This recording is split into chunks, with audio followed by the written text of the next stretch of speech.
Isa pong mapagpalang gabi sa buhay po ng bawat isa at sa biyaya at kahabagan ng Panginoon ay muli po tayong nagkaroon ng pagkakataon na makapag-live segment at kasama ko po ngayon ang aking pong may bahay, si Sister Nina.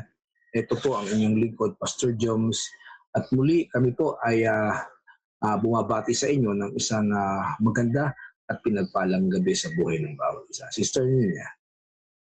Yes, isa pong mapagpalang gabi sa ating lahat mga kapatid. Kami po muli ay nagagalak na kayo po ay makasama namin sa gabing ito na kung saan tayo muli ay mag-aaral ng patungkol sa Part 5 ng MOTV 101.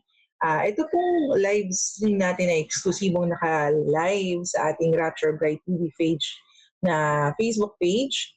At later on ay i-upload po natin sa ating Rapture Bride the Last Hour Facebook page at sa ating YouTube channel na sa Fen at Panea. Kaya kung hindi pa po kayo nakasubscribe sa ating YouTube channel, andyan po ang link sa baba sa description. Kaya pwede po kayong pumunta at mag-subscribe para nasa ganun kayo po ay updated sa ating mga bagong video. Kaya naman i-share na po natin ang ating live segment at para makasama natin ang ating mga kapatid ngayong gabi ito. Maraming pong salamat. Amen.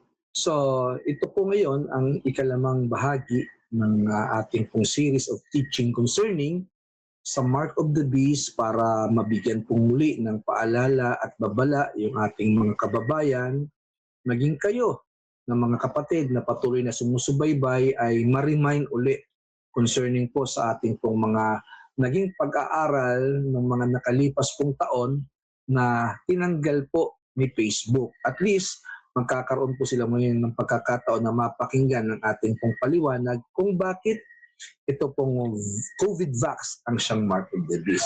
Pero bago po tayo magpatuloy, mga kapatid, meron lamang po muna kaming ipakikitang video.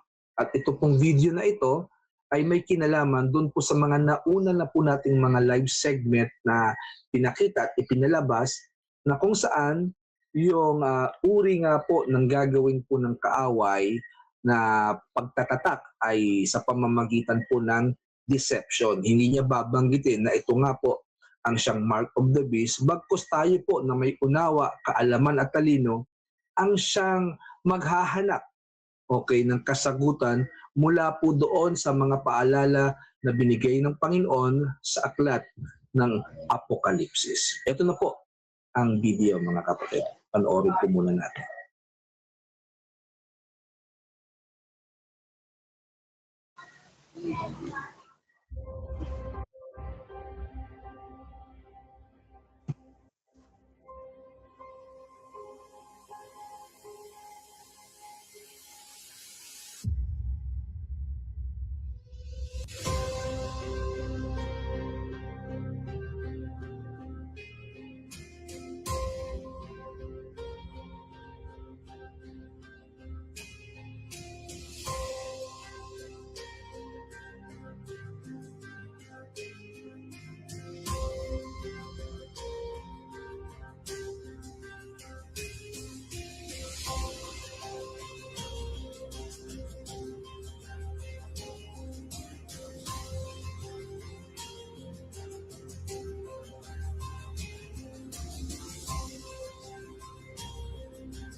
CRISPR-Cas9, and it's a molecular scalpel. It's literally a tool that scientists can use to cut DNA and trigger targeted changes to genomes. Everybody's going to know that it is the mark, and they're going to have a choice. No, folks, the mark is a deception. The devil's not that stupid. You think 6 billion people or more are going to line up and take something that they know is going to doom their soul to hell? That there's going to be no more redeemable qualities? Do you think they're actually going to do that? And there's a lot of channels that are denying it. But that's the truth. The mark of the beast is a deception by Satan. It's using sorcery, pharmakia. Folks, there's not going to be someone come on live across the world and announce that he's the Antichrist, that he's the new world leader, and you got to bow down to him and take his mark or else. It's not going to happen like that. This is the great deception, the great falling away.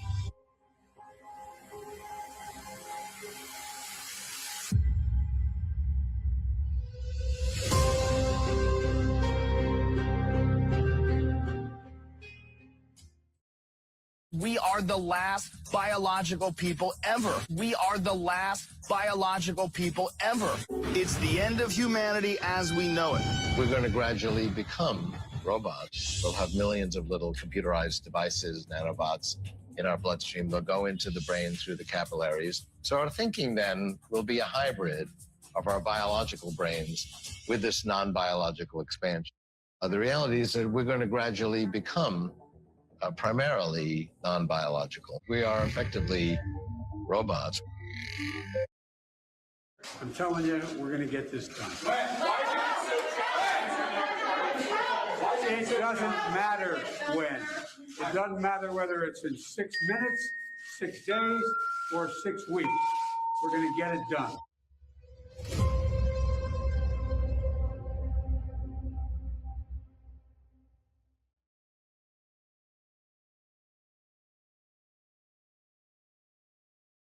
Okay.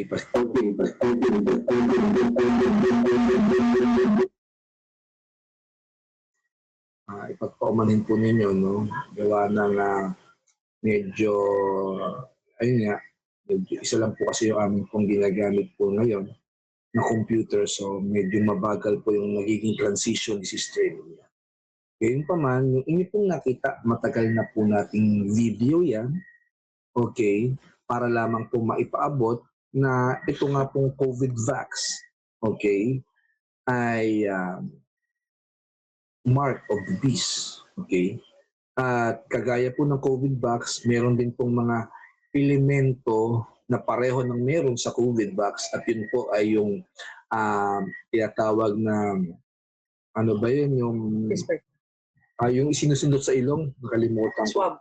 O swab testing, and even yung tinatawag na hydrogel, yung tinatawag na parang smart tattoo, na pareho din po ng ingredients, components at elements ng nasa COVID-vax. Okay? Pero ang point natin, lahat po ng yan ay inasangkapan at ginawa para po baguhin ang DNA po ng isang tao.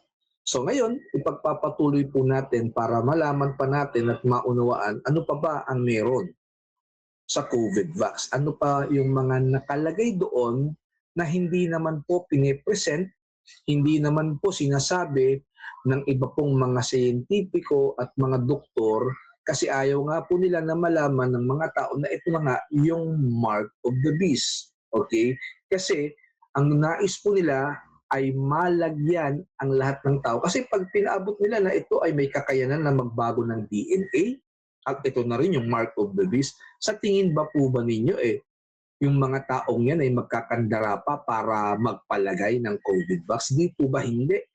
Okay? So para malagyan lahat ng marka ng halimaw, ang kanya pong gagawing kaparaanan ay sa pamamagitan ng pandaraya. Ngayon, tuloy po tayo. Ano pa po ba? Okay? Ano po, what are the contents of the COVID-vax that leads us to conclude that this is the mark of the beast? Ito po, nakita na po natin, meron na po yung mga tinatawag nating synthetic mRNA, okay? Meron na pong CRISPR-Cas9, meron na po siyang Bluetooth, okay? Meron po siyang nano wireless sensor network na may kakayanan nga po na mag-emit ng signal at mag-receive. And at the same time, nagkakaroon po ng tinatawag na strange fibrous clot doon po sa mga ugat ng mga taong namatay. At ayon po kay Dr. Ana Mahalseya, na yung mga tumanggap nga po noon ay para na raw pong mga taong wala ng mga kaluluwa pa. Okay? And this time around, ang atin naman pong isusunod mga kapatid na pag-aaralan at tutuklasin ay isa pa sa mga elemento na nakapaloob po doon. Okay? Marami po kasi yan eh. At ito naman po ay yung tinatawag nating graphene oxide. Okay? Sa hindi po nakakaalam, ito pong graphene oxide, ito po ay invisible liquid metal. Gaya rin po siya ng mercury, okay, at ng iba pa pong mga liquid metal. But this time around, siya po ay hindi kayang makita ng ating pong mga mata. And at the same time, kahit siya po ay masinagan po ng liwanag, hindi rin po natin magawang makita maliban na lamang kung iyan po ay gagamit po ng tinatawag na micro-Raman spectrum na kung saan ay ima-magnify 1,500 magnification, okay, para malaman at makita yung mga content, lalo na po itong graphene oxide na ito. Ano po ba ang nakalagay po rito? Pwede bang pakibasa, Sister Nina? Alright, ito po pagkakasabi dito. Ito po ay pag-aaral from biomedical research, environmental science. Sabi po dito, a presentation of analysis of COVID-19 vax samples. So dito po sa pag-aaral to, once you search it, nakuha nila yung blood samples, urine samples, foot bath samples, cyst bath samples, and skin extract samples. At sa pagsusuri nila, yung mga nalagyan ng COVID vax ay merong nakahalo na graphene oxide.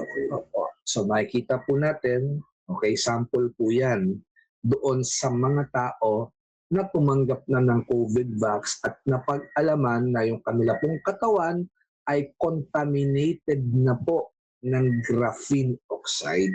Alam niyo po ba na meron pong prophecy, babanggitin ko muna kasi kasama rin niya sa slide, pero gusto ko lang po munang maipabot sa aklat po ng Daniel chapter 2 verses 42 to 43. Okay, English version po ito para po maintindihan natin na kung saan darating po yung point na yung magiging kaharian ng Antichrist. Okay? Yung kaharian po ng Antichrist, ito po ay kaharian ng kanyang paghaharian mixture ng Nephilim at ng tao, mixture, mga kapatid, ng robot at ng tao. Okay, ito po ang sabi, pakibasa, Sister Nina, sa aklat ng Daniel 2, 42 to 43. Pakinggan po natin sa wikang Ingles. Ito pong pagkakasabi.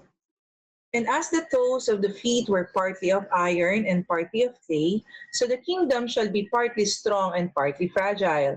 As you saw iron mixed with ceramic clay, they will mingle with the seeds of man, but they will not adhere to one another, just as iron does not mix with clay. Okay, sabi diyan, and they will mingle themselves.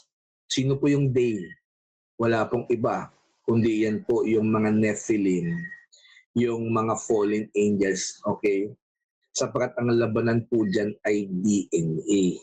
Kaya ako nga po nasasabi na hindi lamang po sa pagbebenta, pagbili, yung mark of the beast. Dahil ang pinakalayon po ng kaaway ay i-contaminate yung DNA ng tao. Kaya nga pag sinabing seed, yan po tumutukoy sa ating mga DNA. Ngayon, ito pong graphene oxide na ito, itong liquid metal na nailagay sa katawan po ng tao. Okay, kung yung nano wireless sensor network may kakayanang mag-emit at mag-receive ng signal, itong graphene naman ay may kakayanan ng may kakayanan po itong mag-magnet ng mga metal. Okay? Kaya ito po ay kung mapapansin ninyo yung mga taong tumanggap po ng COVID vax, magugulat po tayo first time in history na yung mga kutsara, yung mga tinidor, yung iba pang mga metal dumidikit sa kanilang mga katawan sapagkat sa pamamagitan po ng graphene oxide, mga kapatid, ay nagkakaroon po ng magnetismo yung katawan ng tumanggap po ng MOTV vax. And at the same time, sa ibang mga pagkakataon at sa iba din pong mga tao, may video na nakakapag-charge ng cellphone, okay, wirelessly. Nakakapag-charge ng cellphone yung mga tao na tumanggap po ng MOTV vax. Okay? At meron po kami ipapakitang video, medyo matagal na po ito, mula po ito sa isang kapatiran, maaring siya po yung pastor, pero ang kanya pong nais pong maipaabot ay yung mga tao na tumanggap po ng COVID vax, nakakaranas po ng magnetismo. Pero bago yon, meron pong babasahin muna si sister niya, meron po siyang ipakikita para po malaman natin na ito po yung ginagawa ng graphene sa katawan ng tao. Actually, yan na nga po yung nabanggit niyo, Pastor. Magnetism. Reports also circulated stating that individuals inoculated with a C19 jab developed magnetism properties. Yan po yung sinasabi natin. At ito nga po yung video, yung dalawa po atang videos ito galing po sa Pilipinas. Okay? Pagpapakita at pagpapatunay lamang na ito pong itinurok sa napakarami, yan na po yung mark of the beast. Okay? Kasi wala pong anumang pangyayari simula yung una, ngayon lang, nung nagkaroon po ng coronavirus pandemic at inintroduce yung COVID vax, ngayon lang po nagkaroon ng gantong pangyayari. Actually, yung isa po naming miyembro dati, yung dati naming miyembro na hindi po namin alam, siya po tumanggap ng COVID vax. At nung malaman namin, tinry po namin, okay, na isabit yung mga kutsara, tinidor at mga kubyerto sa kanya. Abay, nagsisabitan nga po at nagdikitan. So ito po yung video na ipakikita po namin sa mga kapatid.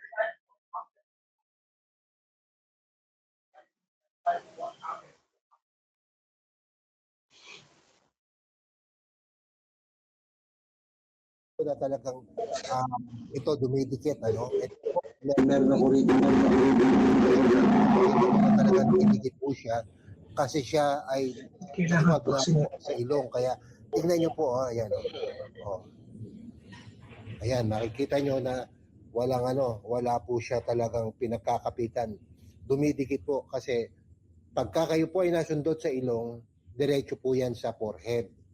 Ayan po ang patunay na talagang it is really mark of the beast. Ano? Ayan. Ayan. Ayan.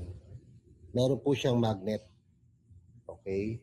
So, subukan niyo po sa lahat ng mga sa lahat ng mga may mga swab, makikita po talaga na meron siyang meron talaga siyang magnet dito sa inyong forehead. Sana po makatulong po ang video ito sa maraming kapatiran para just to prove na ang swab is really mark of the beast. Okay? So, ayan po. Kusa po siyang po. Ayan. Wala po siyang pandikit. Ayan, wala po siyang pandikit. Ayan. So, ito po. Okay? Ayan po. Kahit balik-balik na rin po. Okay? So, sana po makatulong po ang video ito. Salamat.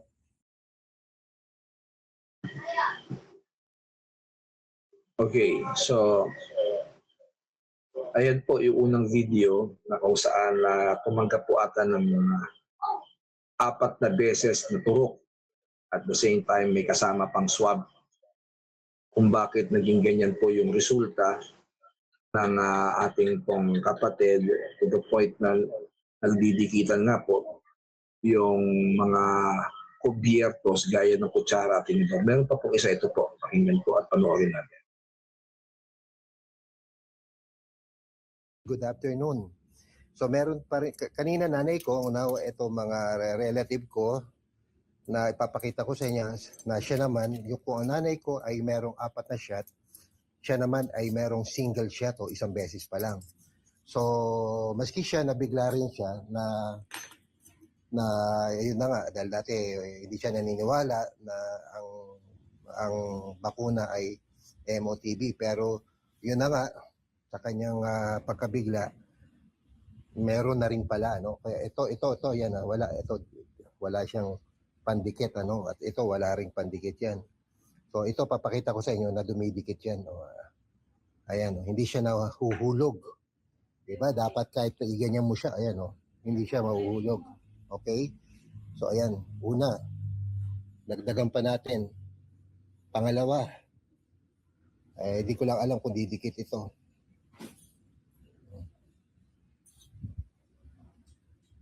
Ayan, pagka ano. Ayan, dalawa. Okay. Ayan, ang lakas ng magnet niya. So ayan, dapat mahuhulog na sila, di ba? So ito, patunay talaga na ang box is MOTB.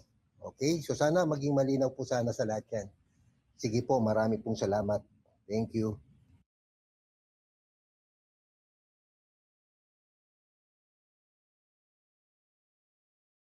Okay, so yan po yung pangalawang video at nakita naman po natin na dun po sa braso po ng babae ay dumikit yung dalawa pong kubyertos gaya po ng tinidor tsaka pati yung kutsara at dumikit. Okay?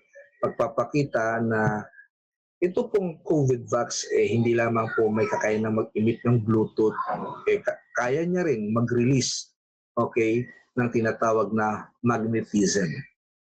Okay? So, meron na po bang ganyang nangyari noon? Wala. Okay? Ngayon lamang po sa ating panahon, at yan po ay specific sa mga taong tumanggap ng COVID vax. Ngayon, ano pa po ba ang meron dito sa COVID vax na ito na matatawag at masasabi nating ito na nga? Okay? Yung mark of the beast. Okay? So, pero bago yun, meron po at ang gusto pang ipakita si Sister Nina na ito po ay ito nga yung graphene na nagbubuo-buo, okay, sa katawan po ng isang tao. Ayan. Yes. Actually, ito, Pastor, ito po yung mga nakukuha nila sa sealed vials, even sa mga sample po ng sa mga sample na skin. As you can see on the bottom right side of the screen, no, makikita mo yung shape niya is square type.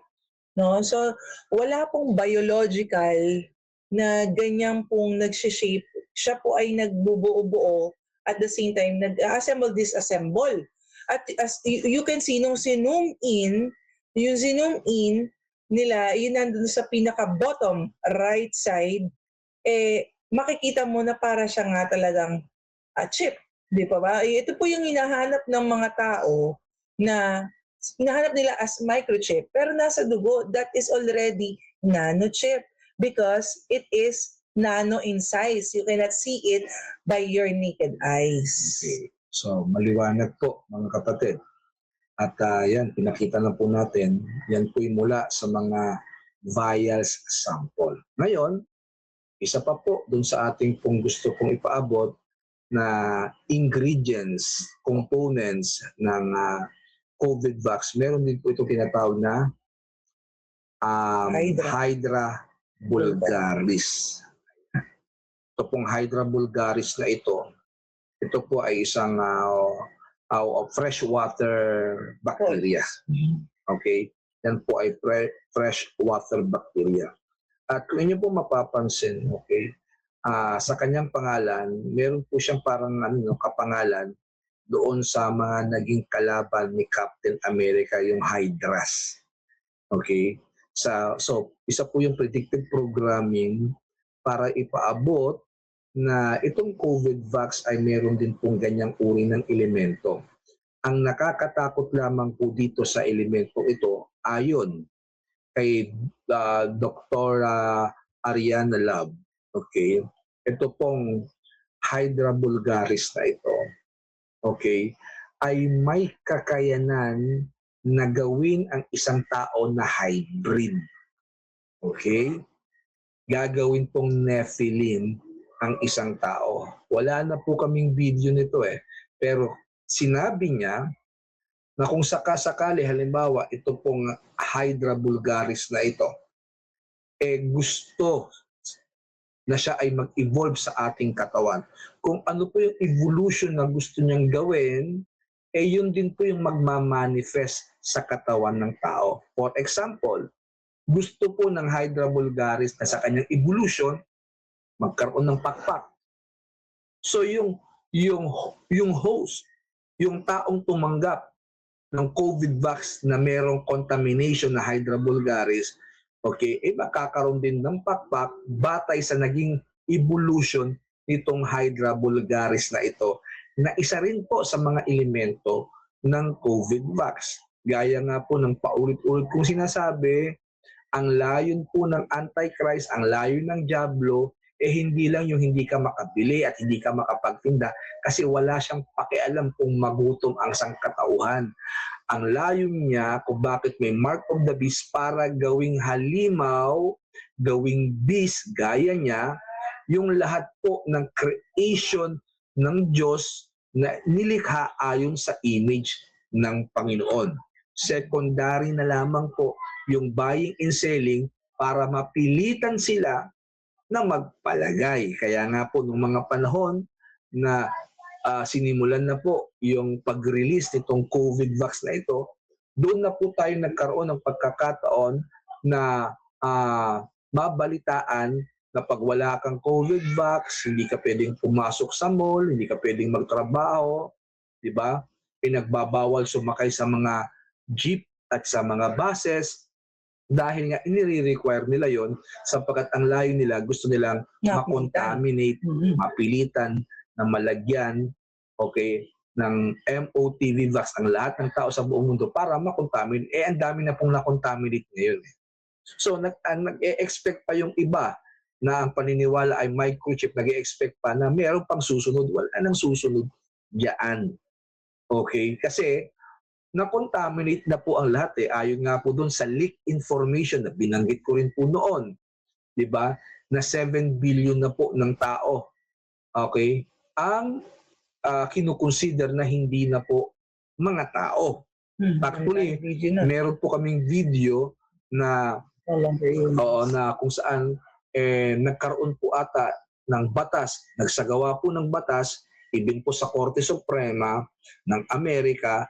Okay, meron po silang batas na yung lahat po ng tumanggap ng COVID vax, hindi na po kinukonsider ng mga tao. Ito po yung video para po ma-remind at mapaalalahanan po tayo, hindi po kami nagsisinungaling at hindi po kami nagbibiro dito. Ito po, panoorin at pakinggan po natin. That vaccinated people worldwide are products, they are now patented goods. According to U.S. law, which can be verified, vaccinated no longer qualify as humans, and therefore they can no longer be categorized as human beings. In essence, this means that those vaccinated are no longer subject to national or international law. Since 2013, all people vaccinated with genetically modified mRNAs are legally transhuman and legally identified as transhuman, then they no longer enjoy any human or other rights of a state. This applies worldwide because GenPoint technology patents are under US jurisdiction and law where they were registered. So yes, this exists, but it is yet another form of dividing all of us from each other. And I certainly address all people. I address the vaccinated and the unvaccinated. And we're all in this together. And our hope is that we can retain humanity in whatever way we can as this huge onslaught that we were not prepared for. We kept believing in the mainstream media, which convinced us that it was far in the future, when really it was being set up all around us. For the last 20 to 25 years, The geoengineering piece has been a huge part of this setup. And it's been going on, and we've all believed the mainstream media account that it's about weather, it's about climate change, it's about global warming, it's about carbons, and none of it was true. It is entirely about preparing for a transhumanist race.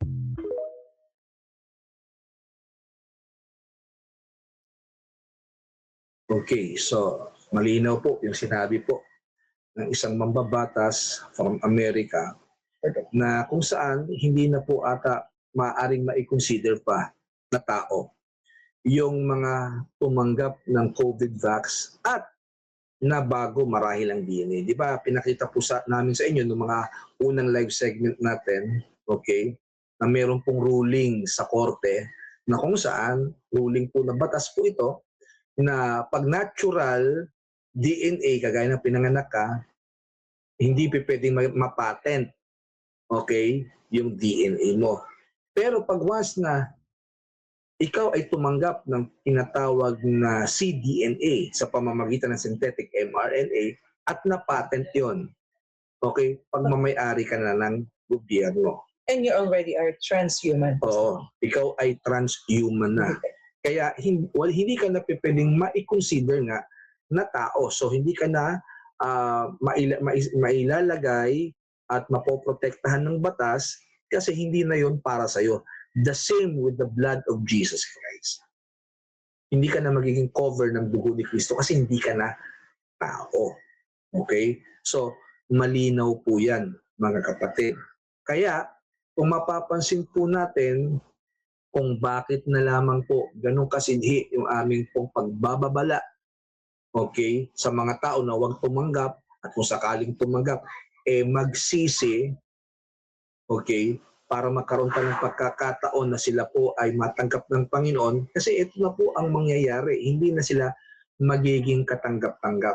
Alam niyo po, imbis na tayo po ay tulungan ng iba po nating mga kapatid na Kristiyano at yung ibang mga Christian vlogger, imbis na tumulong sa pagbababala, kasi isa pa sila sa mga naging laban sa ating pong mga ipinangangaral. Actually, ang sinasabi pa nga ng iba, dapat ang pinangangaral mo, Pastor, salvation. Bakit hindi pa ba patungkol ito sa salvation? Okay na ang sinasalba natin ay yung mga kapatid na namali ng desisyon. Okay? At kung sakali man, marami pa rin naman pong ginagamit ang Lord na mga tao para mag-share about salvation. Amen?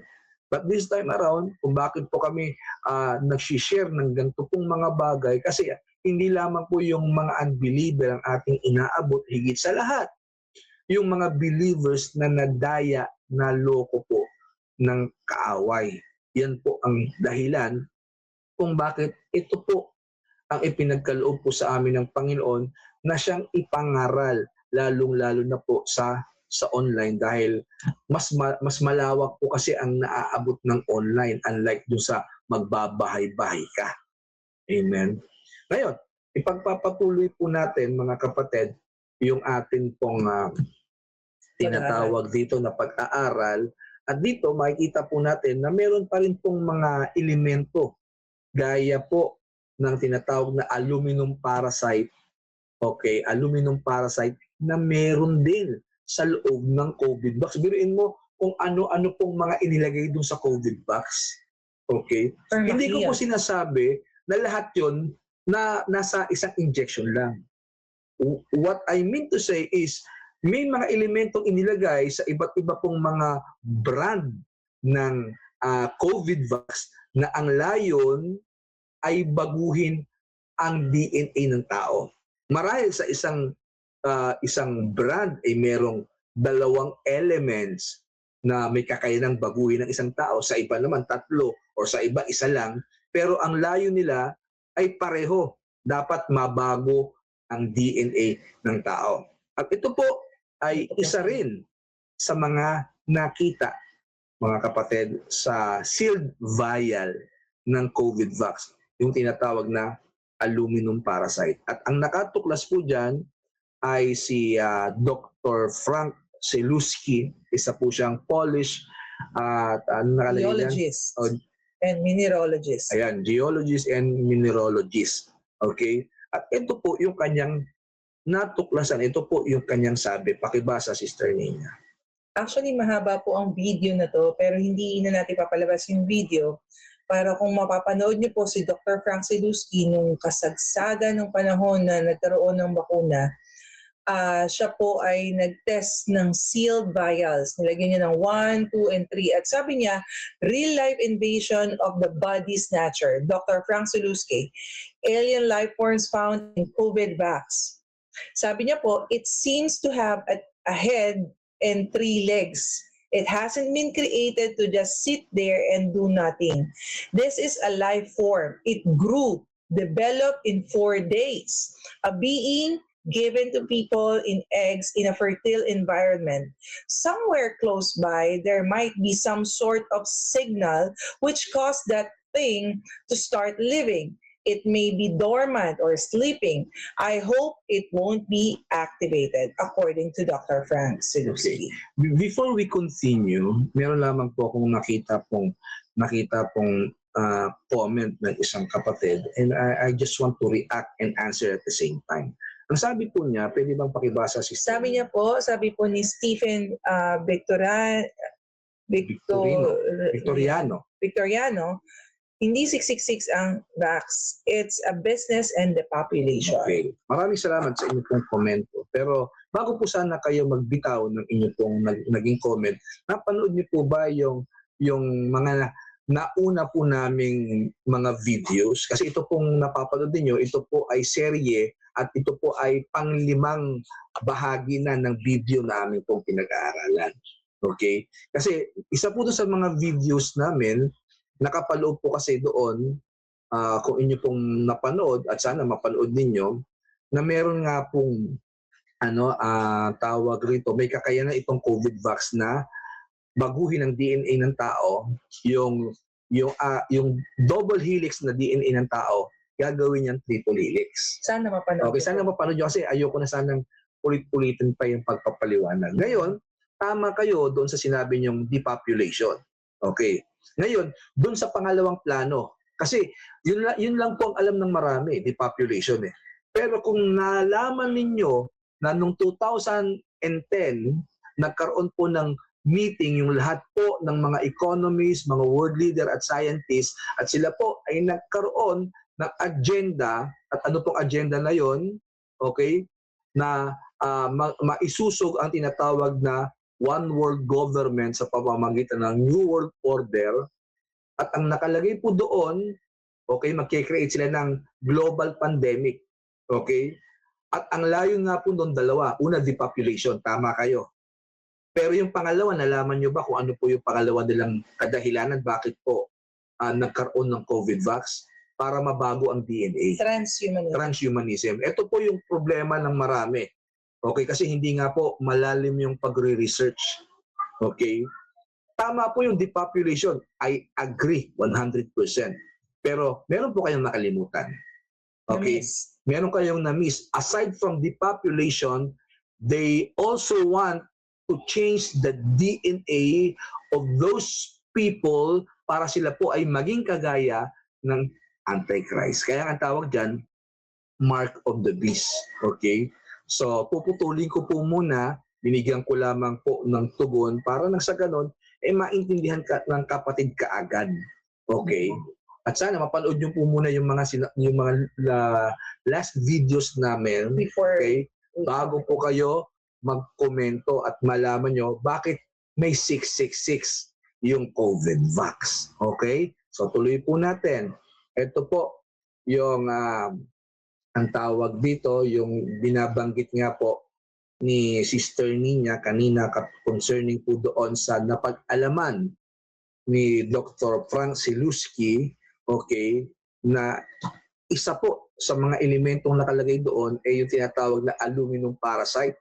At ito pong aluminum parasite para po itong ang tawag rito parang sleeper cells na anumang araw, anumang oras, pwede po siyang mag-detonate, okay, sa pamamagitan po, mga kapatid, ng mga 5G 6G tower sa China, 10G na ata. Okay? So, ang Ano yung binabanggit ni Dr. Rashid oo, Bukar, ano po? meron din po binabanggit si Dr. Rashid Batar, ipapakita po namin yung video para po maintindihan po natin. Okay? At malaman na ito na nga yung mark of the beast. Sige, paki-play yung video.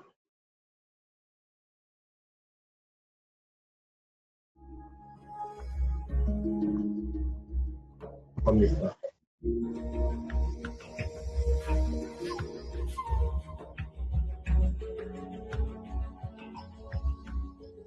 The issue right now, you guys probably have already heard about the hydrogel matrix containing a vast payload of various pathogens, including the Marburg virus that has an 88% mortality, causes hemorrhagic fever, as well as the HIV and many other types of pathogens. And that's all within the matrix of the vaccines that people have already gotten. By the way, let's not call this a vaccine, guys. Let's call it what it really is. If you look at the patent, this is genetic engineering. It does not meet any of the criteria for a vaccine.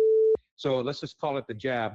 And so this jab that people are getting, it's already got, I mean, the people that have gotten the jab, I don't know what the numbers are. I've heard 5 billion up to 8 billion people on the planet have had it. I find that hard to believe. You know, I figure a couple of billion, 2-3 billion people, maybe half the world's population. But what's important to realize here is that these people that have had the jab, they already have the next pandemic in them. It is a sleeper cell.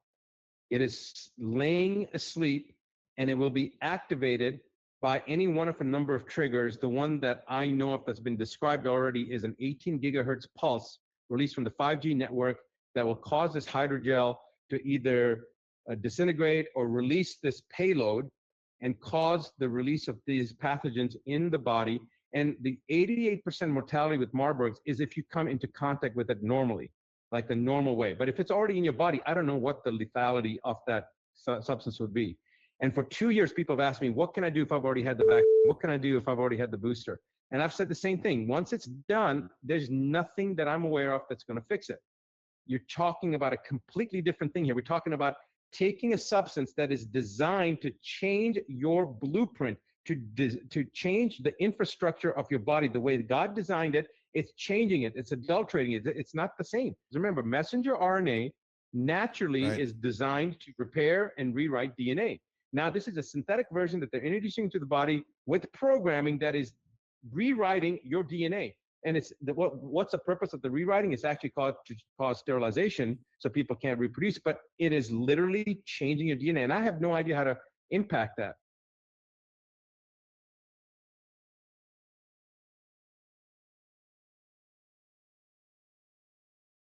Okay, so yan po ay si Dr. Rashid Bukar at siya po ay wala na po ngayon dahil siya po pinatay sa pag-i-expose niya concerning sa COVID vax na siyang mark of the beast. So makikita po ninyo, no, ganito po ang ginagawa po ng mga elitista, ganito po ginagawa ng mga Illuminati at ng Antichrist. Pag once na meron pong nag-o-oppose at nag-a-against and at the same time, nag-i-expose ng kanila pong mga ginagawa, pinapatay po nila. So, dito pa lamang makakaroon na po tayo ng kaisipan na bakit kailangan patayin?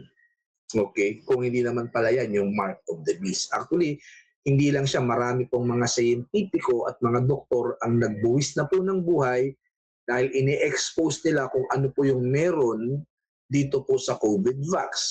Ba't kinakailangan naman nilang mamatay kung halimbawa yan pala ay hindi mark of the beast at simpleng gamot lamang, di ba? So, may dahilan kung bakit sila po pinatay at yun nga po ang paghahayag ng katotohanan na yan nga po ang mark of the beast. Amen? So, ngayon, tuloy-tuloy po tayo mga kapatid kasi gaya po ng nabanggit po namin kanina, yung salita pong nanoparticles, nanobots, okay? Siya po ay isa rin sa components ng meron sa tawag rito sa COVID vax. Pero bago po yun, mga kapatid, merong ganito pong pangyayari. Ito po'y asawa ng isang sundalo, kung di ako nagkakamali, na they tried to detox, okay, yung isang tao na tumanggap ng COVID vax nung malaman nga nila na may kakayanan ito magbago ng DNA. But the problem is, meron pong mga wire, mga living wires na lumalabas din po sa katawan ng tao at nagpupumilit bumalik sa kanyang katawan. Okay? Dahil nga, gusto nila i-detox ito at ayon po doon sa naging pag-aaral, pagsusuri, ito po pala ay milyon-milyon na nakapaloob sa kanyang katawan at mahihirapan na silang i-detox pa ito.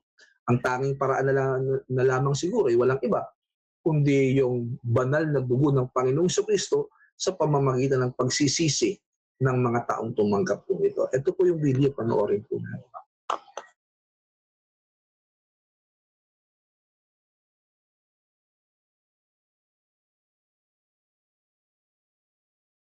We're going to talk to Amanda. She's a military wife. Thanks to President Biden's dictatorial order, her husband was forced to submit to the jab. Now, she claims they've seen all kinds of bizarre medical developments on him. Most immediately after getting the vaccine, they performed a metallic clay bath on him and put him through a detox regimen. And now they think that they have found tiny little metallic strings coming out of his body. They have video which they believe shows one of those strings trying to wiggle out of a tweezers back into the body. Take a look. Can you see it moving? Yeah, Look at it. Look at look it at it moving. move. Look at it. Look at it. I see it. Look at that. It's trying to find its way in my body. Look at that. I mean, that may seem like a crazy sci-fi fiction thriller movie trailer. And I agree, it's something that we've never imagined that we would ever see for real. But even his doctor says that this is out of the ordinary and wrote a letter that reads, quote, "I've attached the pictures that you requested of your husband's blood below. As far as being able to 100% say what the plasma abnormalities are, I'm not certain. All that I know is that I do not see them in unvaccinated patients and that they increase in size and volume with every injection. I have a theory that the spike proteins are attached to the endothelial cells inside of the arteries and veins, causing red blood cell aggregation, forming microclots. I think that I detect them so much because they collect in the small capillaries in the tips of the patient's fingers. The other plasma abnormalities look metallic in structure to me, in my professional opinion. They definitely shouldn't be present in a healthy sample. He also had damage to some of his white blood cells, which is also something I see in other vaccinated patients as well. Now, as far as the detox I have him on, we really don't know what we're dealing with in this vaccine, with it all being very new and constantly evolving. To me, the best thing we can do is detox patients systematically. First, we work on a cellular level, then by organs like detoxing the liver, the kidneys, the lymphatics, and then the brain. All of this in hopes of lowering the body's toxic load. I also try and keep the blood thin with natural blood thinners because I think that it's very challenging overall viscosity of the blood, and I'm concerned about where all of these little microclots are collecting in the body." Close quote. They also sent us photos of his blood cells, which allegedly show substantial damage. That all sounds remarkable and really scary, to say the least. So we definitely wanted to talk to Amanda to learn more, and she joins us now. So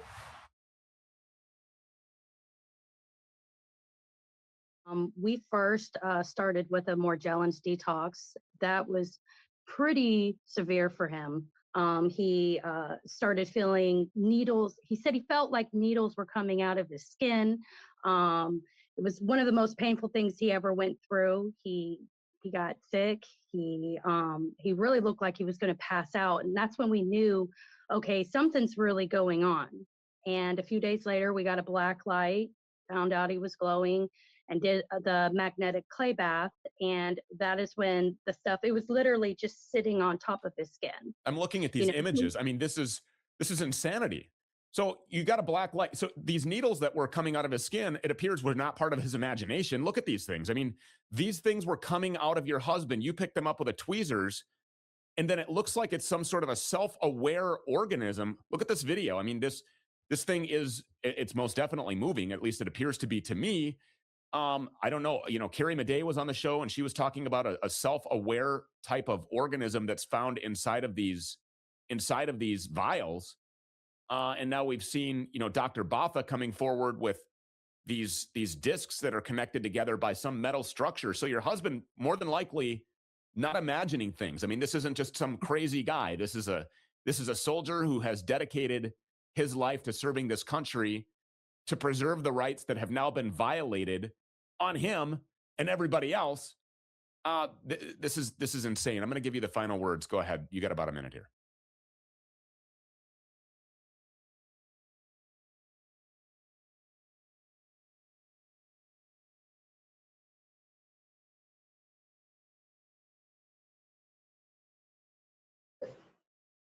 Okay, so gaya po ng sinabi ko, ipagpaumanin po ninyo kung medyo delay sapagkat yung transition nga po ay medyo mabagal din dahil isa lang po yung ginagamit po namin computer sa ngayon. Okay, so makikita po ninyo na doon po sa video na pinakita po natin, meron po mga parang wire na naglalabasan doon sa katawan ng isang sundalo sapagkat sinusubukan nilang i-detox, okay, kung ano man po yung nakapaloob doon sa vax na yun. Ang nangyari, instead na ma-detox nila, naglabasan po doon sa katawan ng sundalo yung mga wires. Sa katotohanan po, medyo mahaba yung video na yon, pero doon po sa kanila pong naging conversation, ayon po doon sa doktor na sumuri, maaring milyon-milyon na po na mga ganong uri ng mga wires ang nakapaloob na doon sa katawan ng sundalo at medyo mahihirapan na po silang i-detox. Kaya ang sabi doon, di po ba, sisimulan muna nila sa sa brain, sisimulan po nila organ by organ yung pagdi-detox kung sakasakali. Okay? At ang kanilang magagawa ay hindi para tanggalin, kundi para lang mapababa, malesen yung mga metal wires na nasa loob ng katawan. Imaginein po ninyo. Diba? Tingnan po ninyo, imaginein po natin. Yan po yung ginagawa. Ginagawa pong cyborg. Okay? Ginagawang android ang isang tao dahil siya po ay tumanggap ng COVID vax. At siya nga po ay makokontrol sa pamamagitan nito pong mga 5G, 6G, 7G towers na kalat na po sa buong mundo. Ang inaantay na lamang is yung tamang araw, oras at panahon sapagkat ito pong mga Illuminatis na ito, mga kapatid, ay naniniwala sa simbolismo. For example, yung Mason, okay, meron po tinatawag na 33rd degree sa Masonry. Bakit? Sapagkat yung 33, yun po yung edad ng Panginoong Kristo na kung saan yun po yung edad na siya po ay namatay. So para sa kanila, tagumpay yun. Okay? So sila po ay more on symbolism at maging sa mga numbers. Ngayon, meron pa rin po kami ipapakitang video. Medyo matagal na po ito.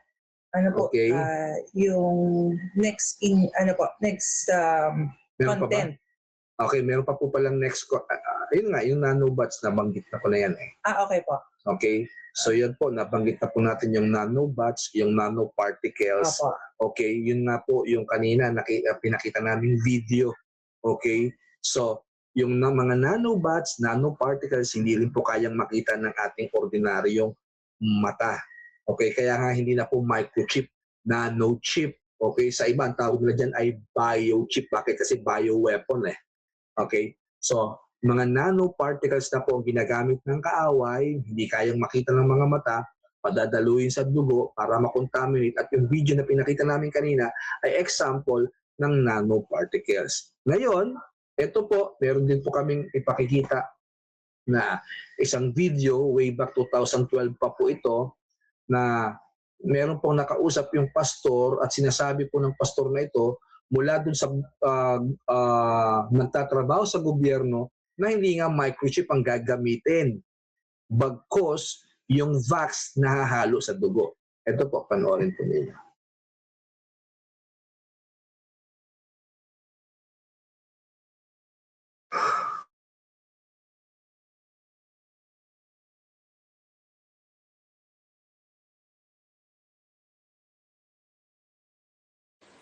I was in Washington, D.C., teaching the Word of God just a few weeks ago. I was talking with a man that works in the federal government. He was in a real high position with the Obamacare healthcare plan. And I asked him a question. I said, I've read in the Obamacare healthcare that by the March of this next year, we will all have to have a national ID card.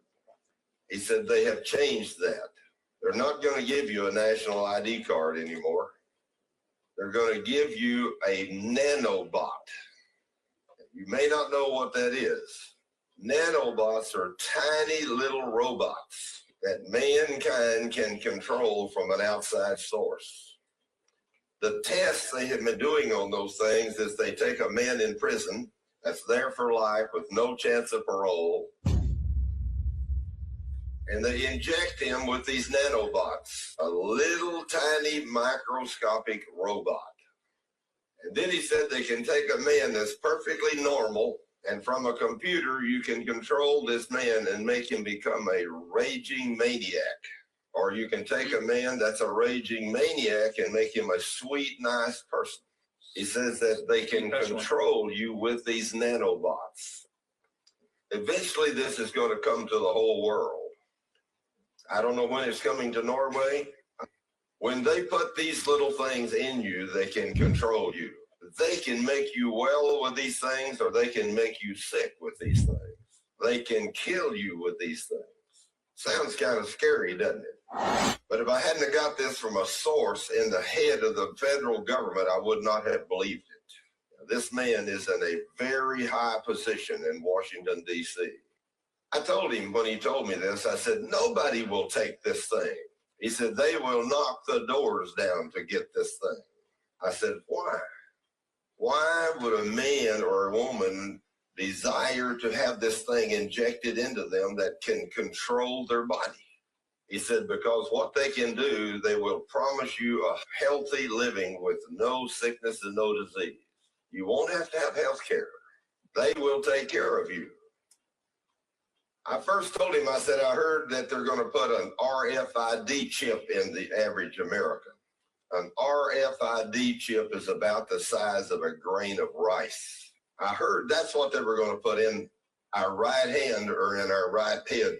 He said they've decided against the RFID chip because it can be taken out. I said, so if they put the RFID chip in me, I will cut it out of myself. He said every human being in the United States of America will be forced to take this chip.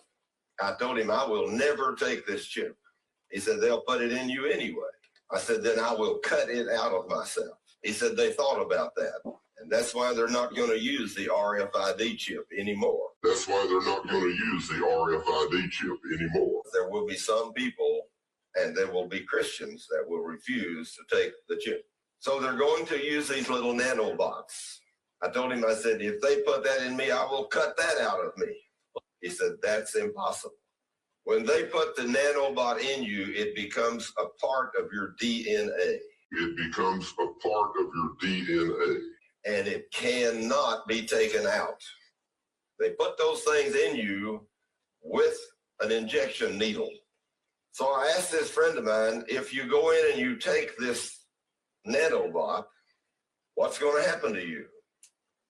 He said, Thurman, I believe this is the mark of the beast. This is the mark of the beast. After talking with this man in Washington only a few weeks ago, it really excited me that the end of time is upon us.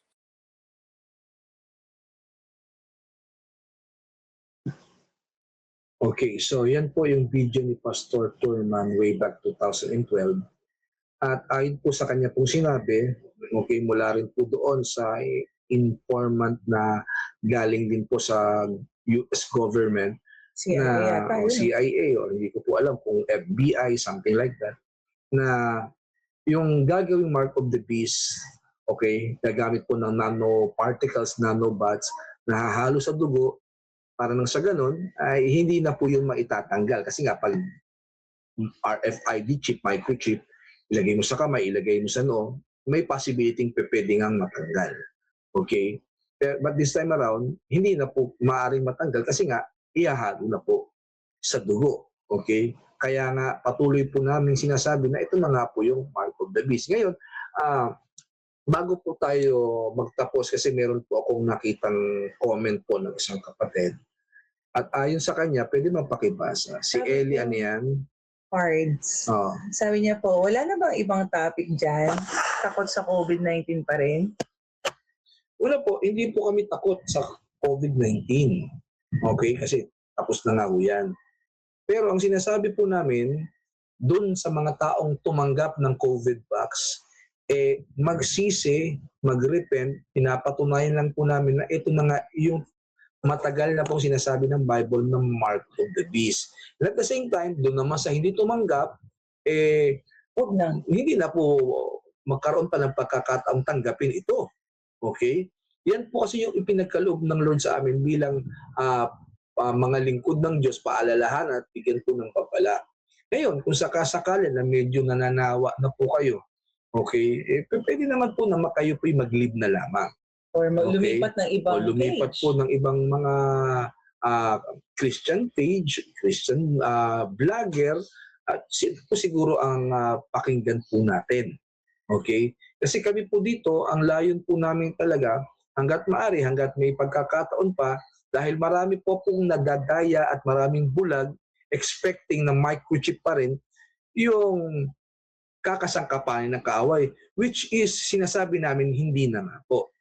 Okay? Para lamang po mabigyan po kayo ng linaw na ang reason ng paulit-ulit naming topic concerning sa mark of the beast para malaman po ng lahat. Okay? Iniisa-isa po nating pag-aralan para magkaroon tayo ng idea na ito na nga talaga yung sinasabi ng Bible. Okay? Ngayon, bago po tayo tuluyan magtapos, ito na po tayo. Dito na po tayo sa ang tawag rito. Yung isa pa na palatandaan na ito na nga yung mark of the beast, it will be placed in the hand and forehead. Ayan.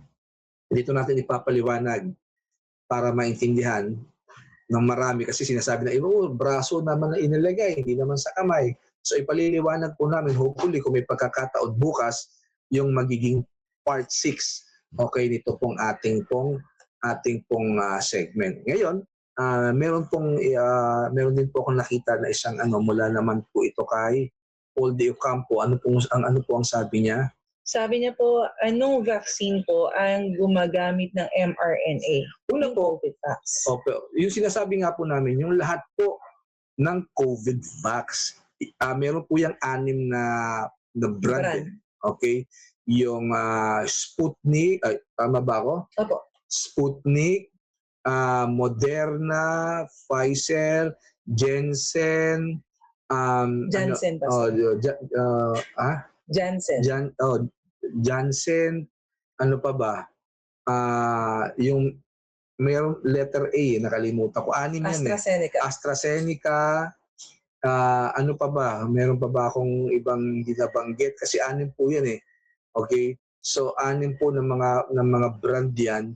At lahat po ng yun, meron pong mga elemento na may kakayanang baguhin ng DNA ng tao. Hindi lang po natin masabi kung alin doon yung may synthetic mRNA. Basta doon sa 6 na yon, pwede bang pakibanggit pa yung isa? Nakalimutan ko po kung ano yung pangalan pa ng isang brand ng COVID vax.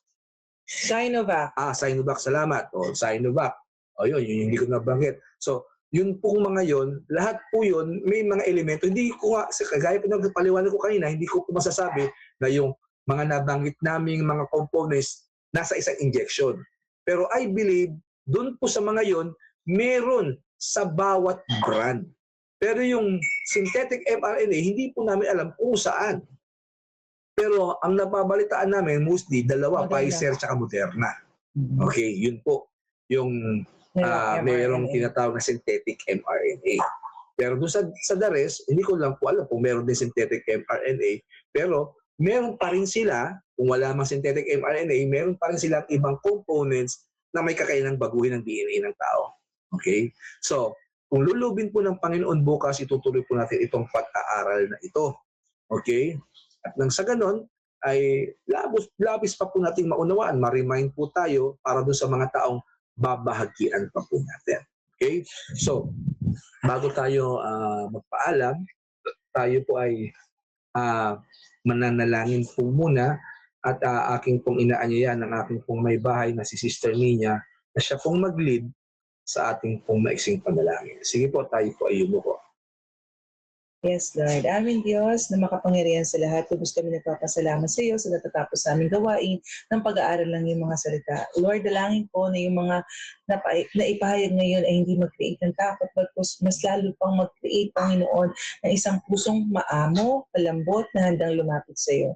Panginoon, dalangin ko po, Panginoon, lalo na sa kasagsagan, Panginoon, ng mga nangyayari ngayong kaguluhan sa buong mundo. Patuloy mo pong ingatan ang iyong mga anak na sa iyong pagbabalik, dalangin namin na kami po ay datnan mong tapat na naglilingkod sa iyo puro. In a way, Panginoon, na kami po ay na-purified ng dugo ng aming banal na Jesucristo. Banal na Panginoong Jesucristo, Lord God. At sa oras na ito, Panginoon, sa pansamantala namin pag-iwalay, dalangin po namin, Panginoon, na kami po ay ingatan mo sa aming pamamahinga at bigyan mo po ng kalakasan para sa araw ng bukas upang patuloy na makapaglingkod sa iyo. Salamat po, iniiwan ko pong kapayapaan, kagalingan, pagpapala sa buhay ng bawat isa sa iyo pong pinakamataas ang puri, luwalhati at pagsamba. In Jesus' name we pray. Amen. Amen. So, maraming salamat po mga kapatid. At doon po sa mga nais magkaloob at tumulong, nandiyan po sa screen yung ating pong Union Bank account at saka yung GCash. Yes, gusto rin po namin magpasalamat dun sa mga kapatid na patuloy na ginagamit ng Lord upang kami po ay mapagpala na sa ganun ang ating live segment, ang ating ministry ay makapagpatuloy. Marami po salamat sa lahat sa Diyos sa buhay po ninyo. Pagpalain po kami. Sige po, paalam. Bye-bye. Maraming salamat po sa lahat. God bless po.